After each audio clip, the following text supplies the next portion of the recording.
Good day, I'm Angeline Jampok. So today I will going to perform Nasogarstric tube insertion. So first, check for doctor's order for NGT tube insertion. And second, introduce yourself to the patient and identify patient by two identifiers using name and date of birth. So sir, I'm Angeline Jampok. What is your name and your date of birth? Renyo Ipa and December 25. After that, explain the procedure to the patient for his or her cooperation. So, sir, at the moment, you are unable to swallow food safely because of this.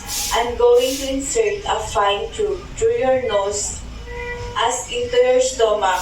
It might be a little bit uncomfortable, but trust me, it helps to deliver nutrients to your stomach.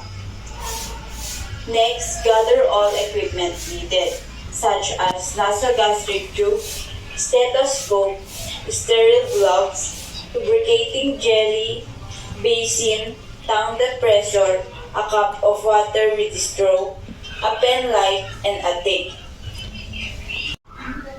Next, position the client in a sitting or high founder's position to promote drainage or ease breathing. After that, assess the patient's medical history, nose split, nasal surgery, deviated nasal septum, and GT history. Test the patency of the nerves and assess patient.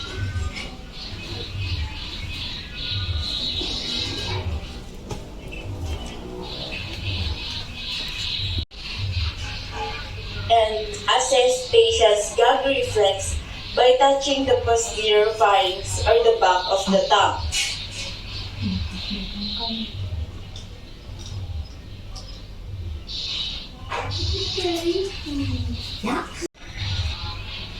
The patient should have an intact gag reflex, no esophageal reflex, and normal gastric emptying.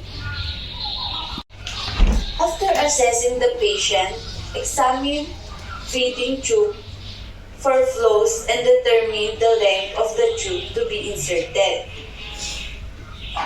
Measure the length of the tubing from the tip of the nose to the earlobe and to the xiphoid process of the sternum.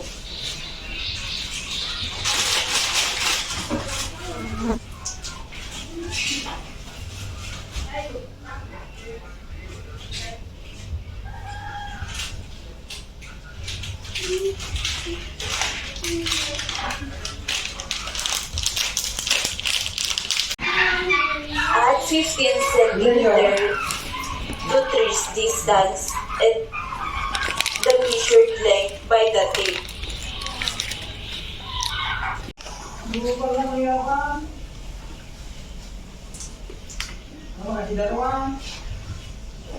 Lubricate the tip of the NGT for easy insertion. Next, gently insert the NG tube into the nostril. Advance the NG tube until you reach the desired length of the insertion.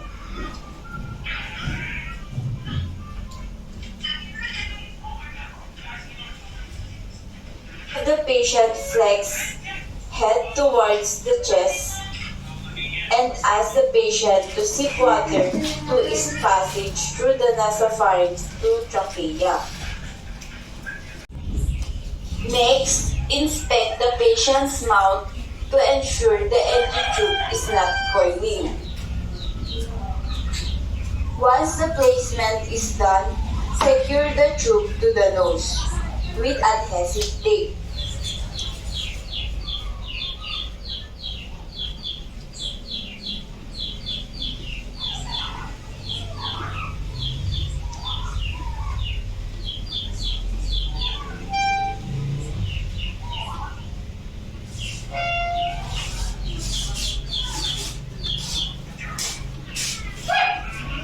Aspirate and test pH before nursing feeding.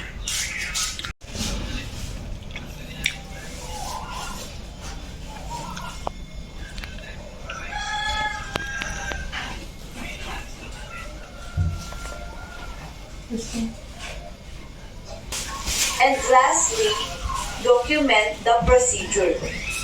So that's all for nasogastric tube insertion. Thank you and God bless.